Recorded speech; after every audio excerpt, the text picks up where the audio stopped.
vamos a celebrar el cuarto y último seminario de esta serie, en la cual pues, hemos intentado poner de manifiesto pues, los distintos retos, la situación en la que está el sector agroalimentario, y hoy nos toca hablar un poco de las oportunidades, ¿no?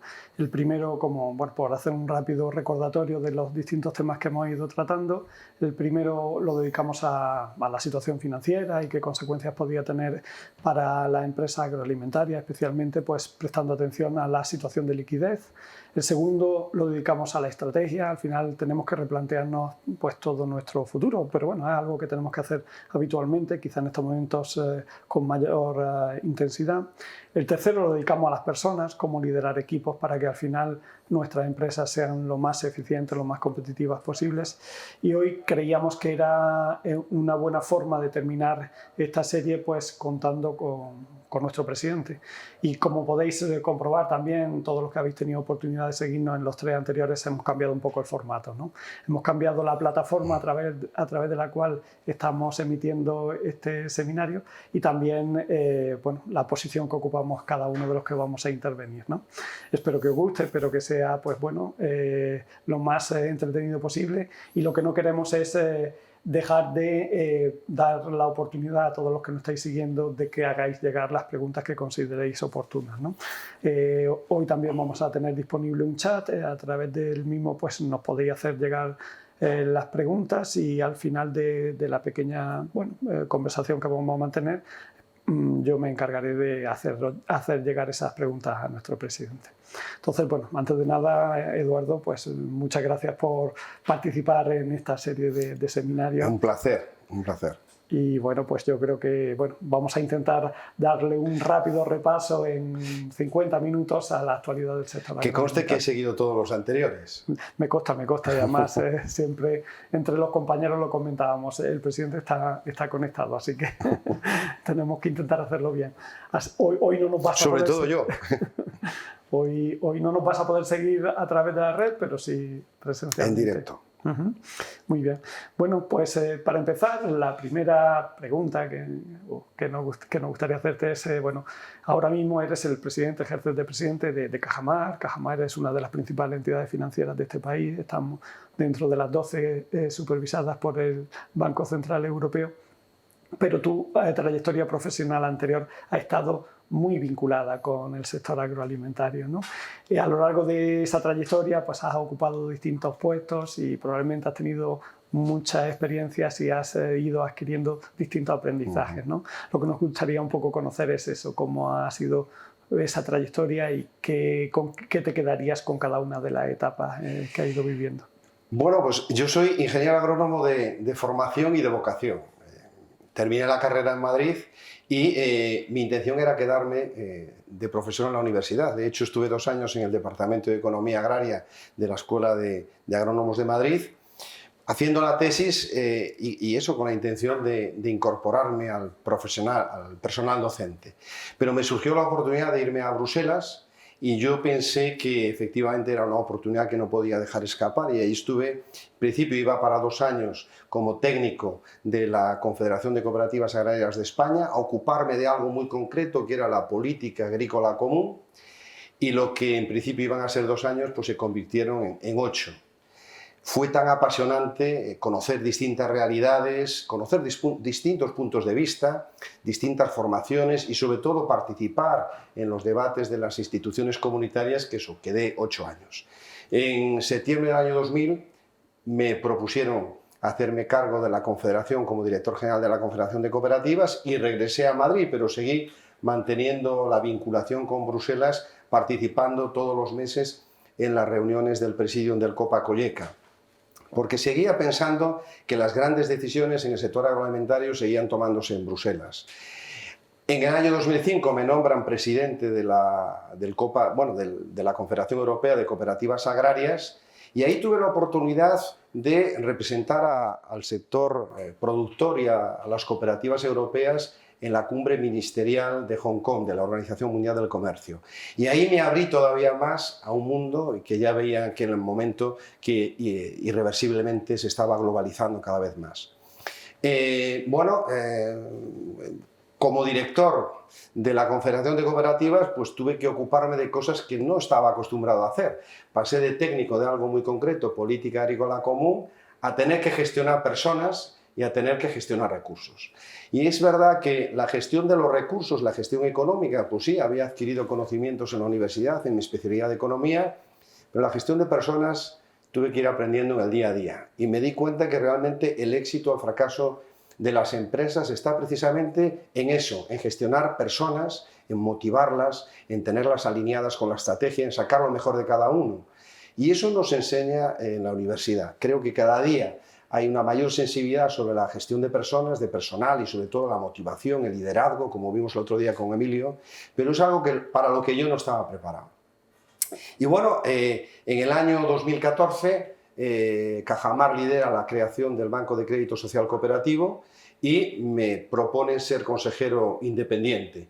Entre otras cosas porque pasábamos a ser supervisados por el Banco Central Europeo y pedían que hubiese un número importante de consejeros independientes en el Consejo de Administración del banco y además que tuviesen relación con la actividad o con la exposición de la entidad financiera. Y evidentemente Cajamar, como líder en la financiación agroalimentaria, pues pedía un perfil que tuviese que ver con el conocimiento que de alguna forma se le exigía en ese momento a Cajamar. Y tuve la oportunidad de ser consejero y en el año 2016 ya me incorporé a Cajamar y en abril pues fui nombrado presidente de Cajamar. Y yo siempre digo que mi trayectoria, ya sintetizando mi trayectoria profesional, empecé sabiendo mucho de poco y acabo sabiendo poco de muchas cosas. Y a lo largo de esta trayectoria empecé como técnico, después como director y ahora estoy a cargo de la presidencia de una entidad financiera y me toca nada más y nada menos que gestionar la gobernanza, que es la visión a largo plazo de la que sin duda hablaremos más adelante. Bueno, y además, bueno, tiene un encargo muy reciente porque se te ha renovado el mandato como presidente de Cajamar para los próximos 4 años. 4 años más que afronto con ilusión y con ilusión renovada y sobre todo con la confianza de que serán 4 años complejos, pero 4 años de éxito seguro.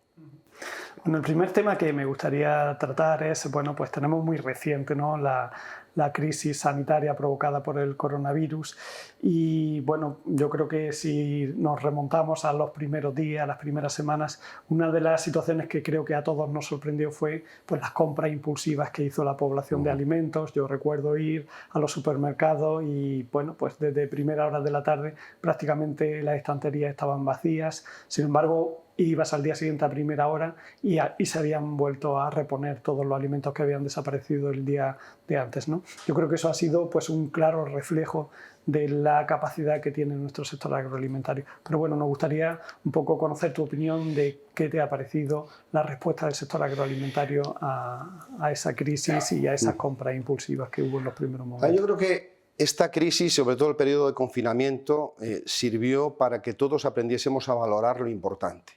La salud, la familia, los amigos y, por supuesto, los alimentos. Y efectivamente yo que viví los primeros días de confinamiento, primeros y todos los días de confinamiento aquí en Madrid, noté que había pánico al desabastecimiento alimentario. Los primeros días, de hecho, había colas y la gente arriesgaba su propia salud en las colas de los supermercados porque intuían que podía haber desabastecimiento. La respuesta del sector fue extraordinaria. Del sector, yo diría, de toda la cadena agroalimentaria, porque no solamente dieron muestras de algo que nosotros ya sabíamos, su profesionalidad y su eficiencia, sino de su compromiso con la sociedad. Y toda la cadena, desde la cadena de suministros, pasando por los agricultores, la industria agroalimentaria, la logística, las cadenas de distribución, las tiendas de proximidad, tuvieron un compromiso con la sociedad que yo creo que no debería olvidar la sociedad. Insisto, porque puso en valor algo que en principio nosotros dábamos por hecho, que era la alimentación y que efectivamente pensamos que podíamos perder. Es que el sector agroalimentario español no solamente abasteció las necesidades alimentarias de España, sino por tratarse de los meses en los que se estaba tratando, alimentó a buena parte de la Unión Europea y siguió garantizando el abastecimiento como si no hubiese pasado nada. Momentos francamente difíciles desde el punto de vista logístico, pero que se puso de manifiesto la importancia que es tener un tejido agroalimentario eficiente, potente, porque si hay algo que la sociedad no se puede permitir es no contar con la garantía alimentaria. Yo creo que en este momento nos dimos cuenta de a qué respondía cuando nosotros calificábamos el sector agroalimentario como un sector estratégico. Una pena que, por ejemplo, el sector sanitario no fuese también considerado un sector estratégico y no tuviésemos un tejido productivo de EPIs, de mascarillas, en fin, de material básico en sanidad, y tuviésemos que acudir al mercado internacional, donde vimos como finalmente el regateo, la visión cortoplacista y el sálvese quien pueda, pues provocó un auténtico colapso que sin duda tuvo mucho que ver con una parte importante de las defunciones que ha habido desgraciadamente en España. Has mencionado al principio, cuando nos recordabas tu trayectoria profesional, pues tu paso por Bruselas, y yo creo que para el sector agroalimentario español nuestra incorporación a la Unión Europea supuso o ha supuesto casi que un antes y un después, ¿no? Yo, por ver cómo ha cambiado nuestro sector en estos últimos 35 años, me gustaría dar unos datos muy rápidamente, ¿no? En primer lugar, se ha reducido muchísimo el número de explotaciones. Hemos pasado de 2,4 millones de explotaciones a apenas 900.000. Se ha reducido la superficie de cultivo prácticamente en un 25%. Sin embargo, se ha incrementado notablemente la producción de alimentos. En términos generales, prácticamente de casi todos los cultivos, pero por señalar aquellos que quizá han tenido un mayor incremento, pues mencionar, por ejemplo, las hortalizas, que producimos un 65% más, los cítricos un 105% más, fruta de hueso un 130%, aceite de oliva un 183%, o el porcino, que ha sido el sector que más ha crecido, un 207%. Además, hemos incrementado muchísimo nuestra capacidad exportadora, lo cual es también una señal de que somos muy competitivos a nivel mundial, ¿no? En este mismo periodo, pues el valor de nuestras exportaciones, sin tener en cuenta la inflación, es decir, en valores constantes, pues se ha multiplicado por 4,7. Sin embargo, si vemos un poco pues, las manifestaciones que había antes de la crisis sanitaria, el sector muchas veces se queja de la falta de rentabilidad. ¿Cómo crees que podemos ayudar a mejorar esa rentabilidad del sector? Bueno, lo primero que hay que poner de manifiesto es que el sector agroalimentario español es muy competitivo, está cada día más profesionalizado, y de hecho en el Observatorio Agroalimentario que hemos presentado hoy, que mide los parámetros de productividad, competitividad de toda la cadena agroalimentaria, se pone de manifiesto que seguimos a la cabeza en productividad. De hecho, la productividad del sector primario español duplica la productividad media del sector primario de la Unión Europea. Pero es que el sector agroindustrial español es 64% más productivo que la media comunitaria. Sin embargo, como tú muy bien dices, la rentabilidad en España sigue siendo reducida, y sobre todo en el sector primario. Creo que se ha hecho un esfuerzo para mejorar la productividad, la eficiencia, la competitividad, pero todavía nos queda margen de mejora en todo lo referente a la incorporación de valor, y sobre todo en la fase de transformación. Los países que están a la vanguardia en la Unión Europea, más rentables, incorporan más valor que nosotros. Nosotros, a la producción primaria en la cadena agroalimentaria, entendiendo como cadena agroalimentaria la parte producción primaria más industria transformadora, la parte de producción primaria en España es el 55% y el 45% restante es el valor que incorpora la industria. En la media comunitaria es justo lo contrario. El sector primario representa el 45% y la industria transformadora el 55%. En los países que hay una mayor rentabilidad en el sector agroalimentario, la industria incorpora 2 veces el valor del sector primario. Y ahí es donde está la clave. Yo creo que tenemos que en los próximos años trabajar más en la incorporación de valor y sobre todo en la diferenciación de productos y procesos para que finalmente el consumidor y nuestros clientes estén dispuestos a pagar más por nuestros productos. Creo que nos hemos concentrado mucho en la eficiencia, en la parte operativa, se ha profesionalizado la producción primaria y la industria agroalimentaria, pero ahora tenemos que trabajar más en la innovación, en el I+D+I, en la diferenciación de productos, procesos y sobre todo también en aportar valor y posicionamiento a nuestros productos. Una de las consecuencias que pude de alguna forma explicar esta situación es que la industria agroalimentaria española sigue teniendo una dimensión menor que la media comunitaria. Entonces es difícil muchas veces para la industria española, sobre todo que está muy basada en industrias de carácter familiar, empresas familiares, incorporar I+D+I, posicionar la marca, hacer marketing, etcétera, etcétera. Porque efectivamente les faltan economías de escala. Pero yo creo que ahí está la clave que tenemos que desarrollar en los próximos años.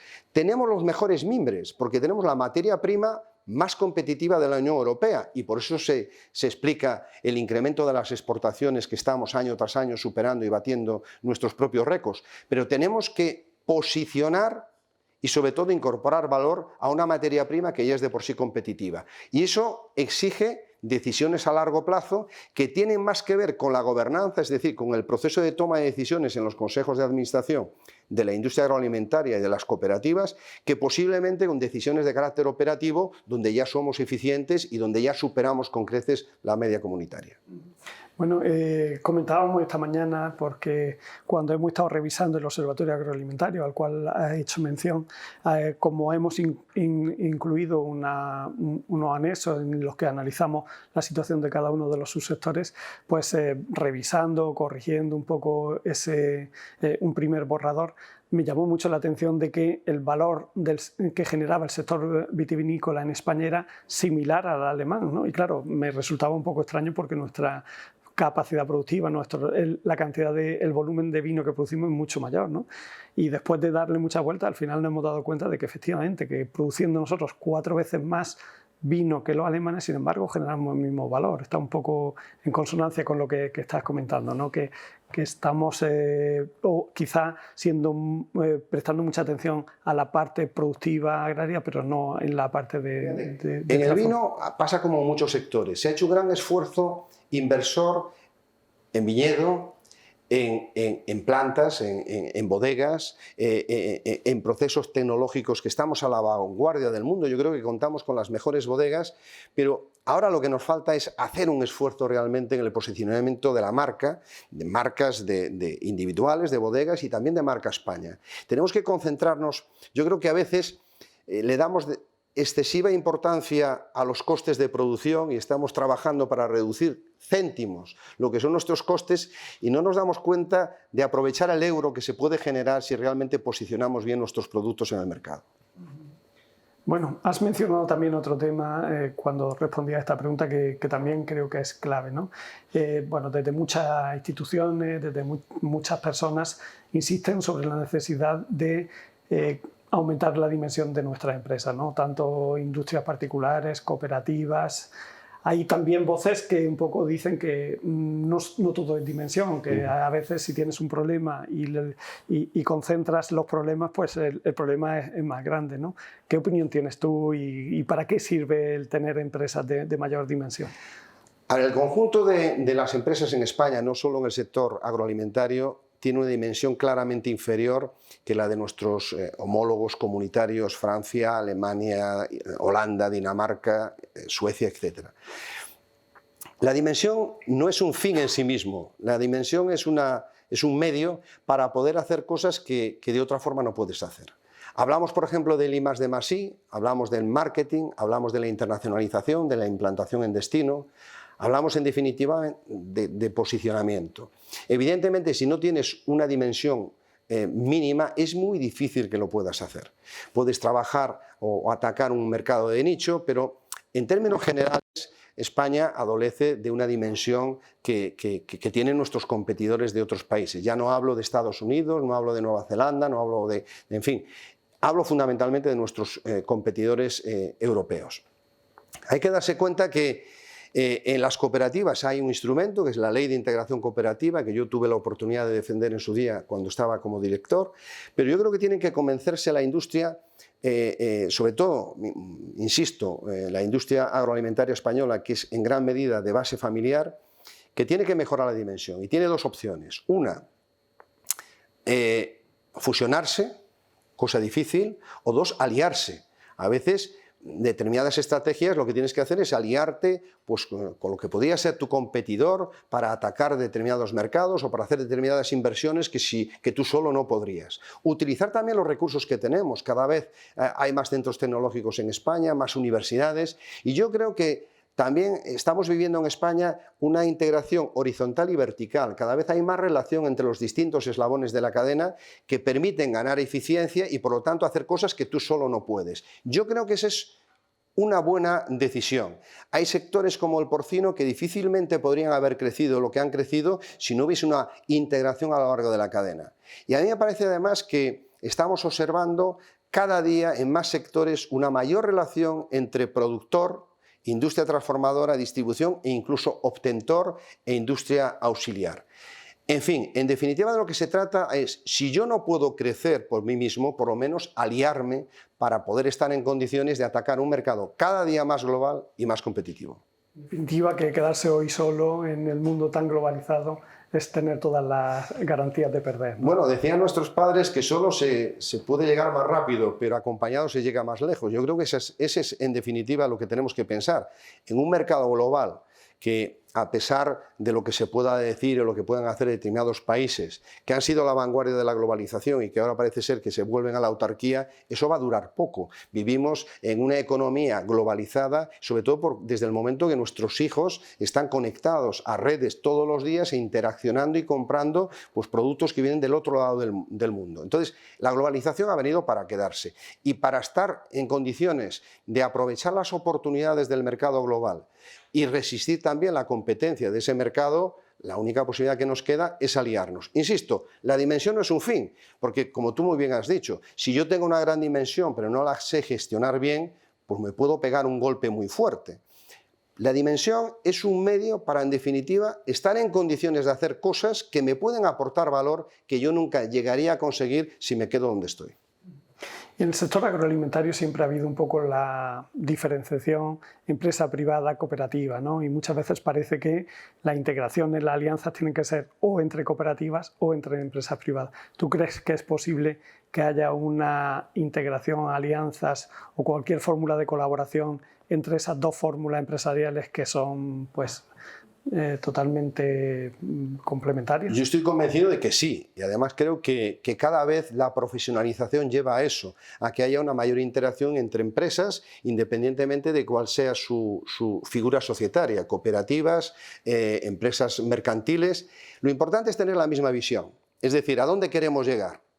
Y compartirla. Una vez que compartes la visión, pues en definitiva es mucho más fácil desarrollar estrategias conjuntas.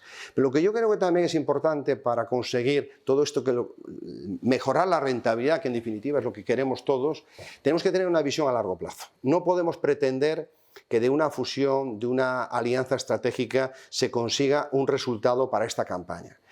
En España normalmente somos extraordinariamente eficaces y rápidos a la hora de resolver problemas, pero somos menos eficientes a la hora de aprovechar oportunidades. Entonces yo creo que para aprovechar las oportunidades del mercado global es muy importante tener una visión a largo plazo, y por lo tanto estas alianzas, que cada día son más frecuentes entre obtentores, productores, cooperativas, empresas de carácter mercantil e incluso cadenas de distribución o importadores, cada día es más frecuente, porque en definitiva lo que estamos haciendo es, para poder aportar valor y generar rentabilidad, yo tengo que hacer una apuesta a largo plazo con proveedores y clientes. Y por lo tanto las alianzas van a ser cada día más frecuentes, lo están siendo, y más necesarias. Si realmente quiero aprovechar oportunidades y mejorar la rentabilidad.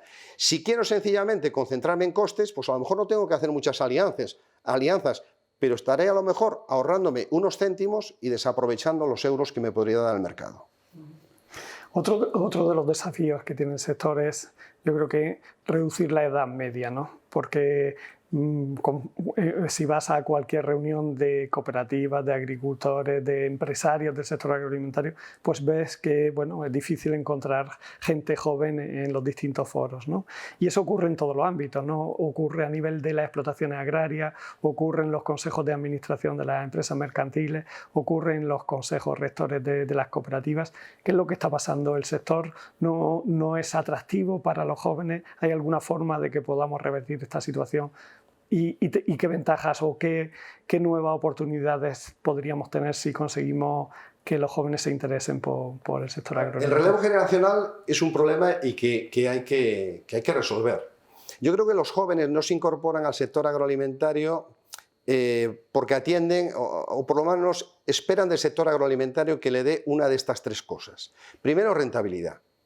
Evidentemente, si el sector no es rentable, pues difícilmente va a ser atractivo para los jóvenes. Aquí hay que decir que en los sectores más rentables hay mayor presencia de jóvenes. Por ejemplo, estamos viendo en agriculturas como la de Almería, hortícola, pues cada día puedes ver más jóvenes en el sector porque ven, a lo mejor en una campaña no, pero ven que efectivamente hay rentabilidad. Por lo tanto, lo primero, tienes que ofrecer rentabilidad. Lo segundo, les tienes que dejar participar en la toma de decisiones, ya sea en la explotación familiar o ya sea en la presa. Les tienes que dar participación en los procesos de toma de decisiones en los consejos de administración o en los consejos rectores de las cooperativas. Porque en la medida en que se sienta coprotagonista de las decisiones que tome la empresa, va a tener más ilusión en seguir desarrollando su trabajo. Y el tercer elemento yo creo que hay que trabajar es la imagen del sector desde el punto de vista de la sociedad.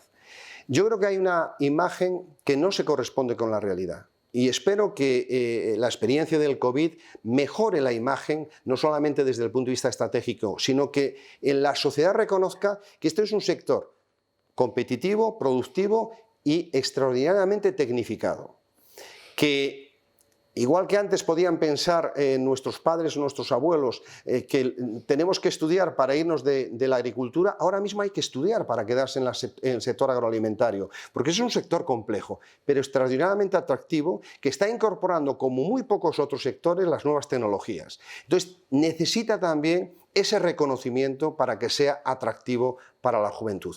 Pero si no hay rentabilidad, no hay incorporación en el proceso de toma de decisiones y no hay una visibilización por parte de la sociedad de lo que realmente es el sector, es difícil que haya relevo generacional. Todo esto hay que resolverlo con acciones concretas, pero en definitiva puede tener solución. Muy bien. El sector agroalimentario al final es una actividad económica y como tal, pues una parte muy importante de su rentabilidad depende del mercado. Sin embargo, en Europa el sector también tiene una dependencia de decisiones políticas importantes, ¿no? No vamos a entrar en el tema de la PAC porque es algo un poco que ya hemos hablado mucho y tendremos oportunidad de hablar mucho en las próximas semanas, pero sí recientemente ha habido dos estrategias publicadas por la Comisión Europea que creo que pueden tener una incidencia importante sobre el sector, ¿no? Me estoy refiriendo a la estrategia de biodiversidad y a la estrategia de la granja a la mesa, en las cuales pues, se han planteado unos objetivos que tienden hacia una agricultura pues, que emplee menos insumos, ¿no? Fundamentalmente, además, se han establecido unos objetivos de reducción, ¿no? Fundamentalmente en el consumo de fitosanitarios, de antibióticos, de fertilizantes y también se ha planteado un objetivo de crecimiento de la agricultura ecológica. ¿Qué opinión te merecen todas estas políticas por parte de la Unión? Yo creo que cabía esperar, todos intuíamos que la política agrícola comunitaria, o yo diría el conjunto de políticas comunes de la Unión Europea iban a ser más exigentes en materia medioambiental, por los compromisos derivados de la Cumbre de París, el cambio climático, la descarbonización de la economía, todos sabíamos que los tiros iban por ahí. Lo que sí que tenemos también que tener claro es que hay unos objetivos que se tendrán que pelear, que discutir. Espero que no se ponga el contador a cero porque en España se ha hecho un gran esfuerzo en los últimos años, sobre todo en incremento de la superficie ecológica. España es el primer país de la Unión Europea en superficie ecológica, no el primer país en consumo de productos ecológicos, pero sí el primer país en superficie ecológica de la Unión Europea. Entonces yo creo que habrá una batalla y todos los países intentarán defender, bueno, pues que esos objetivos puedan ser asumibles desde el punto de vista de la realización de de su realidad agroalimentaria. Pero yo creo que también hay una confusión que al menos es una visión mía particular. Yo creo que el legislador comunitario confunde la opinión de la sociedad con la opinión del consumidor. Y yo quiero diferenciarlos. La sociedad vota, el consumidor compra. ¿Qué quiero decir con ello? La sociedad es exigente porque todos cuando nos preguntan qué queremos o qué esperamos de la economía y de la Unión Europea, todos pedimos que sea más sostenible. Hay que pensar que la sostenibilidad solo lo es si lo es desde el punto de vista económico, desde el punto de vista ambiental y desde el punto de vista social. Si alguna de estas tres patas se cae, pues evidentemente cualquier actividad económica no es sostenible. Entonces tampoco puede perder de vista la Unión Europea, el legislador, que para que sea sostenible desde el punto de vista económico, el consumidor tiene que seguir recibiendo productos agroalimentarios a precios competitivos. Porque cuando vamos a comprar, el consumidor se comporta de forma distinta a cuando se le pregunta en clave de sociedad. El comportamiento como consumidor es un comportamiento muy pragmático, muy de corto plazo. Tiene que ver con mi situación real en cada momento. Y por lo tanto, y sobre todo ahora, después de la incorporación, de la entrada del COVID, vamos a tener un momento especialmente complicado desde el punto de vista económico. Muchas familias van a orientarse claramente al precio. Luego, por lo tanto, el legislador tiene que compatibilizar las dos cosas. Por una parte, el necesario incremento de las exigencias de carácter medioambiental, que ha sido fruto también de los compromisos internacionales, sobre todo por cambio climático, con que Europa no pierda la competitividad, porque vivimos en un mercado global y si no se da al consumidor productos a precios asumibles, pues habrá otros que ocupen ese puesto. Por lo tanto, creo que tiene que haber un equilibrio. Dicho esto, yo creo que España está haciendo un gran esfuerzo desde el punto de vista medioambiental y tal vez no convenientemente explicado, pero España ha incorporado lucha biológica, España ha incrementado la superficie de agricultura ecológica y España está utilizando de forma muy eficiente, como he comentado antes, todos los recursos y eso habrá que reconocérselo y no poner el contador a cero. Hay un elemento que a mí también me gustaría señalar y que yo creo que es positivo. La Unión Europea fija objetivos que se tendrán que pelear, que discutir. Pero deja a los Estados miembros la posibilidad de hacer estrategias, de elaborar sus estrategias. Y creo que es acertado. En una Unión Europea de 27 Estados miembros ahora, tan heterogéneos, es absolutamente necesario que los Estados miembros tengan un mayor grado de competencia a la hora de desarrollar sus estrategias. Que en el caso de España deberían tener en cuenta con esto que estábamos diciendo antes, no tanto buscar la mejora de la eficiencia, que también, sino buscar la incorporación de valor. Por lo tanto, creo que es una oportunidad para la Administración Central y las administraciones autonómicas empezar a diseñar estrategias, porque hasta ahora de alguna forma venían dadas de Bruselas. Lo bueno o lo malo, pues se lo achacábamos al legislador de Bruselas. Ahora esa responsabilidad nos la traslada a nosotros y deberíamos aprovechar.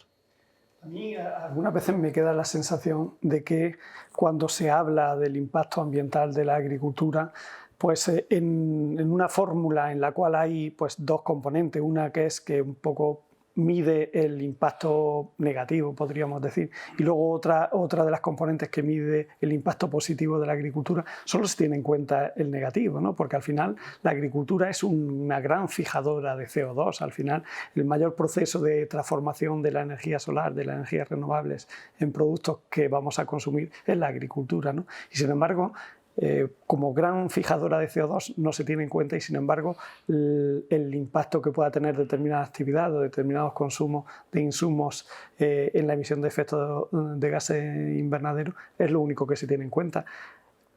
¿Por qué ocurre esto y qué podríamos hacer para intentar explicar toda la fórmula? Yo que he seguido muchos seminarios en este periodo de confinamiento, efectivamente me doy cuenta de la percepción de la sociedad o de las asociaciones que representan intereses o organizaciones ecologistas, tienen la percepción de que el sector es un sector muy, bueno, que está con una actividad negativa desde el punto de vista medioambiental. Yo creo que ahora el sector lo que tiene que hacer es comunicar lo que hace, porque una vez que comunique lo que hace y lo comunique bien, la sociedad se dará cuenta de que es un sector que no solo no es contaminante, sino que en gran medida está conservando el paisaje de nuestros países. y está evitando desertización, erosión e incluso incendios forestales que son tan graves en el norte de España. Lo que también creo que tenemos que cuidar desde el sector es el lenguaje. Con frecuencia hablamos de competitividad y yo lo he hecho. Yo creo que también hay una diferencia entre competitividad y eficiencia. Yo creo que cada día hay que utilizar más el término eficiente y no tanto el término competitividad, porque cuando el consumidor o la sociedad escucha que somos un sector competitivo, se puede trasladar la imagen de que somos muy intensivos en la utilización de recursos. Sin embargo, si decimos que somos un sector eficiente, en definitiva estamos diciendo que estamos produciendo lo mismo con menos recursos. Por lo tanto, yo creo que eso tiene más que ver con la realidad actual. En España, desde el punto de vista de la utilización del agua, somos muchísimo más eficientes que el norte de Europa. Si hablamos de utilización, por ejemplo, del sol en Almería o del Mediterráneo, es una fuente de energía renovable y que nos está permitiendo producir, estamos utilizando el sol, producir, mientras que otros tienen que utilizar calefacciones, estufas, en definitiva, consumo de combustibles fósiles. Creo que el sector tiene que dedicarse también, organizaciones interprofesionales, asociaciones, administraciones públicas, a comunicar los elementos positivos que está haciendo el sector por la sociedad y no tanto ocuparse de trasladar problemas, dificultades y muchas veces generan controversia, incluso la sensación de que es un sector subsidiado y muchas veces, como es el caso, contaminante. Creo que tenemos que dedicarle cada vez más tiempo a contaminar la realidad del sector, a comunicar la realidad del sector. Sí, sí. Hablando de comunicación, si nos cogemos las hemerotecas, no tanto las que están más especializadas en el sector agroalimentario como los medios de comunicación más generalistas, hay determinados temas que se publican con cierta frecuencia y que también pues, yo creo que generan un poco de confusión entre la sociedad de no saber un poco cuál es la situación real, ¿no? Y bueno, yo me gustaría limitar solo 2 o 3 temas que creo que son muy relevantes para el sector y que bueno, me gustaría también que nos dieses tu opinión. El primero de ellos, y yo creo que durante el confinamiento también se ha puesto muy de manifiesto, era la dificultad para encontrar mano de obra para poder realizar las labores agrícolas, ¿no? Durante el confinamiento ha sido una situación quizás más extrema, pero es algo ya que venimos sufriendo desde hace tiempo y de hecho pues una gran parte de los trabajos son realizados por trabajadores inmigrantes porque no encontramos suficiente población española que quiera realizar ese trabajo. ¿Por qué crees que hemos llegado a esta situación y, bueno, y cómo podríamos mejorar? Bueno, la gran paradoja, España es uno de los países con mayor nivel de desempleo y sin embargo seguimos necesitando mano de obra emigrante para la realización de determinadas labores agrarias. Es verdad que cada año se está mecanizando más la recolección y por lo tanto digamos que las necesidades de mano de obra van a disminuir, pero en todo caso hoy son necesarias y dentro de unos años seguirán siendo necesarias y vamos a tener que cubrirlas con mano de obra emigrante porque la población española, por razones que todos conocemos, pues no está dispuesta a realizar determinado tipo de tareas. Y yo creo que tenemos que enfrentarnos a esa realidad. Primero, tenemos que concienciarnos de la necesidad de que los trabajadores emigrantes cuenten con las mejores condiciones desde el punto de vista de habitabilidad.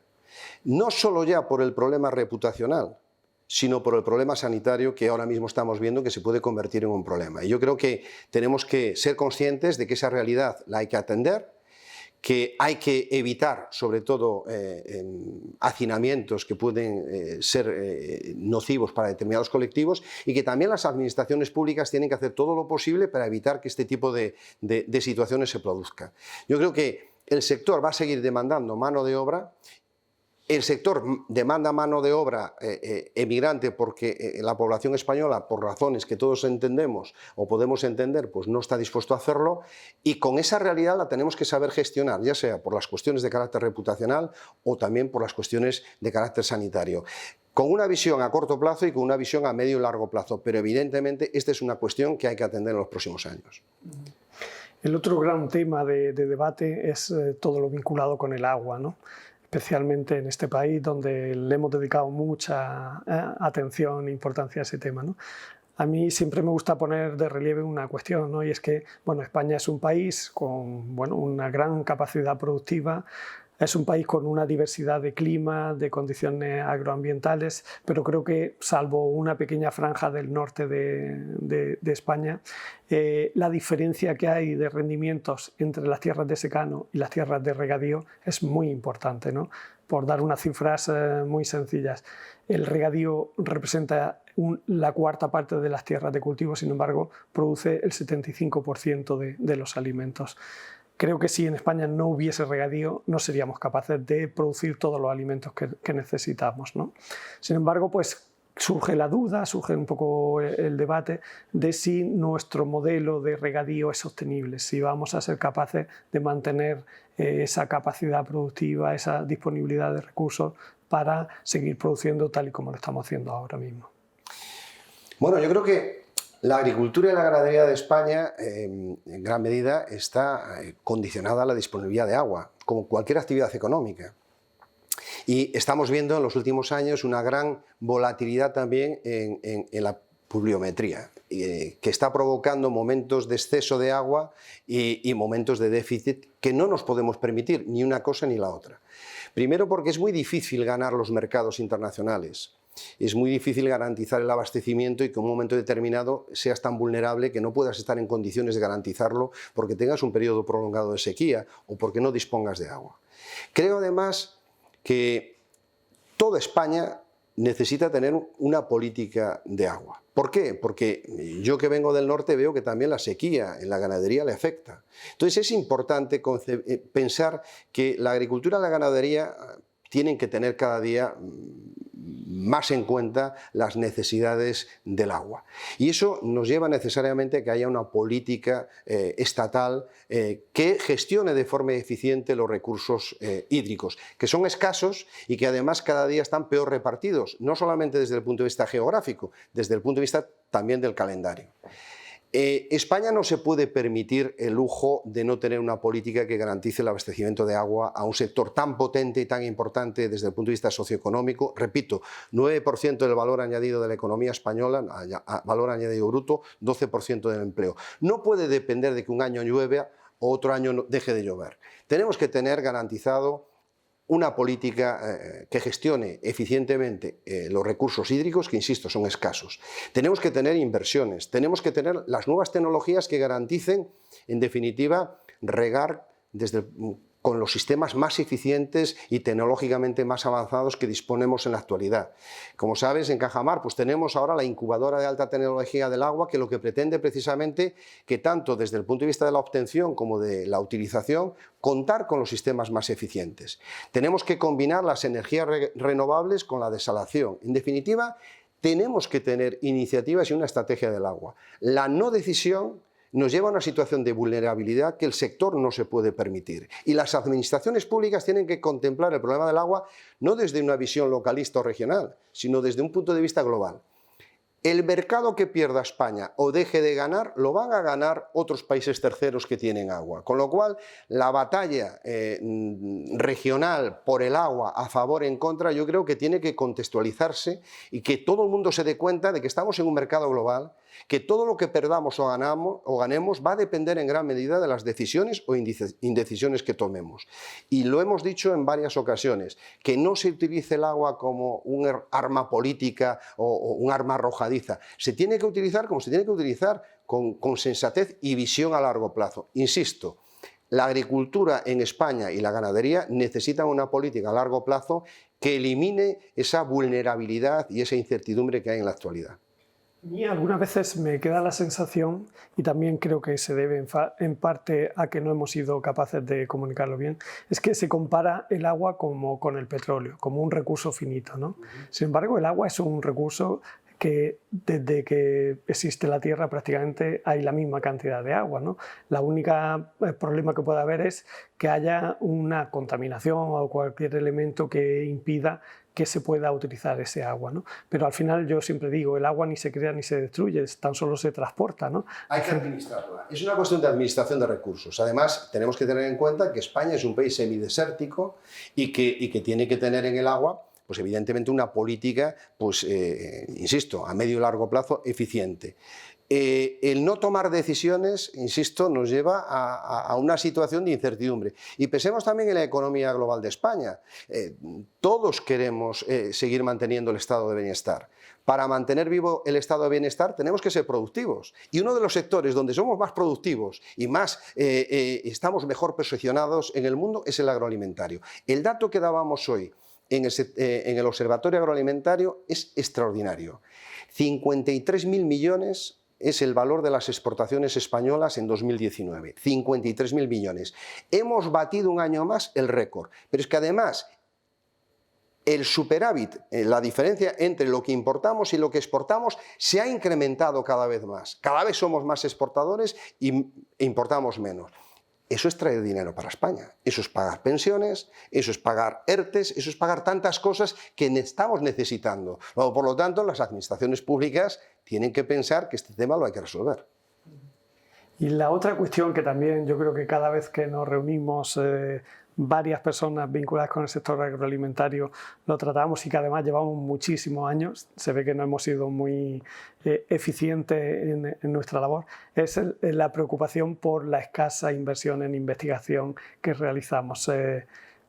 ¿Qué crees? ¿Cómo estamos? ¿Cómo crees que estamos con respecto a, bueno, al entorno en el que nos desarrollamos y si se podría hacer algo para cambiar esta situación? Yo he dicho muchas veces que cuando todos vendemos lo mismo a los mismos solo nos diferencia el precio.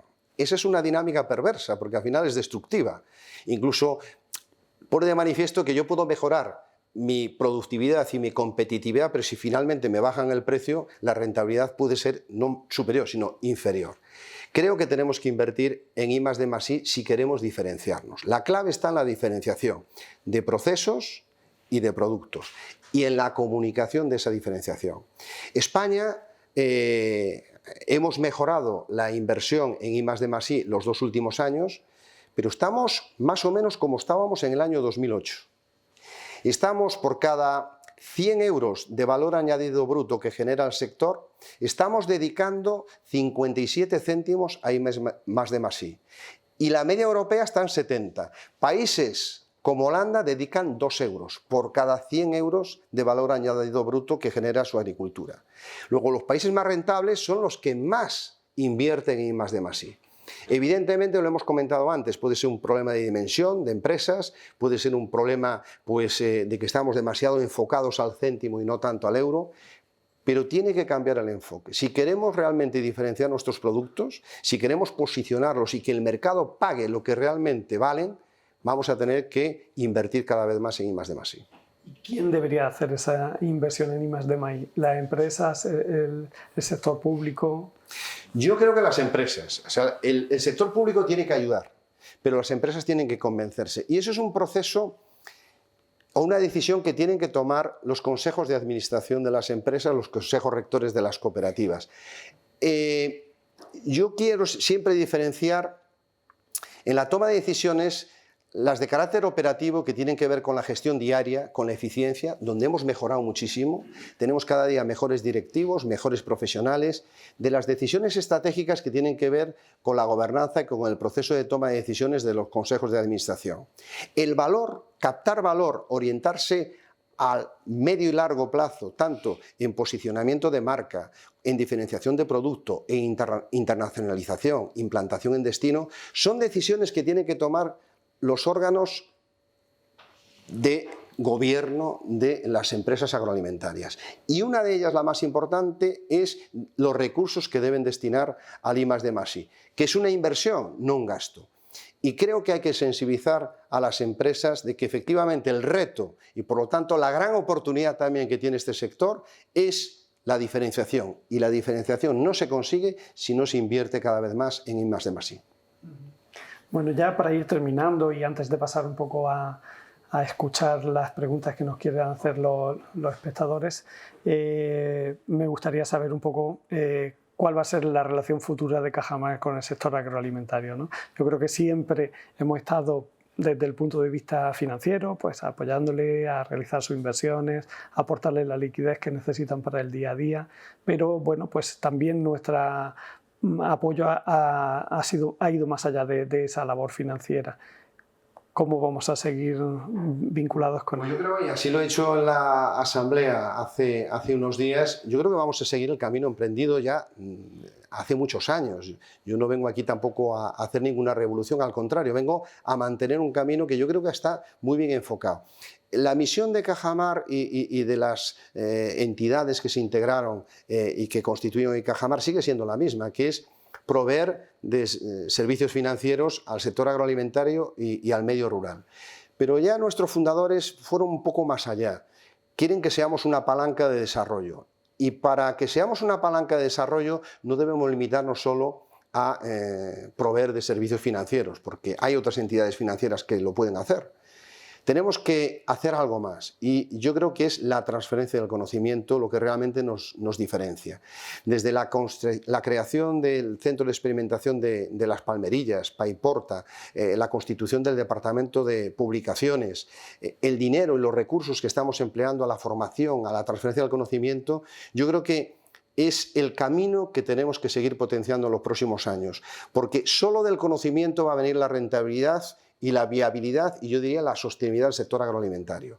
Y ese es un compromiso que yo renuevo todos los años. Dedicamos un 10% de nuestro resultado neto a la transferencia del conocimiento y vamos a seguir en esta dirección. Insisto, hemos mejorado mucho en el conocimiento operativo, todavía se puede mejorar mucho más y lo vamos a ayudar al sector a ser cada día más eficiente, pero ahora yo creo que tenemos también que enfocarnos a la formación de los consejos de administración, de los consejos rectores de las cooperativas, para que vean más allá de su explotación y empiecen a vislumbrar las oportunidades que ofrece el mercado. Entonces, en definitiva, renovamos el compromiso con el sector agroalimentario y sobre todo con la transferencia del conocimiento.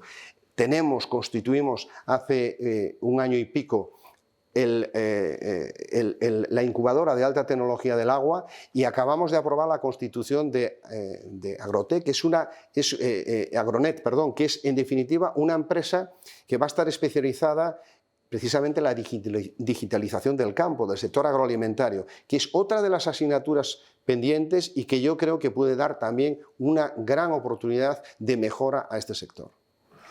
Muy bien, pues bueno, por mi parte no quería hacerte más preguntas, dejar si hay alguna que nos llegue del público y si no, pues agradecerte mucho que nos hayas dedicado este tiempo. Creo que ha sido una buena forma de cerrar este ciclo de conferencias y probablemente te volveremos a pedir que participes en otro de los eventos porque creo que este sector es un sector vivo, dinámico, que tenemos que estar un poco comunicando para ver si conseguimos que parte de esos déficits que hemos comentado, pues conseguimos entre todos resolverlo, ¿no? Y sobre todo yo creo que lo más importante es conseguir que los jóvenes se interesen por el sector agroalimentario porque realmente el futuro del mismo depende de ello. Sin duda. Muchas gracias. Nada, un placer.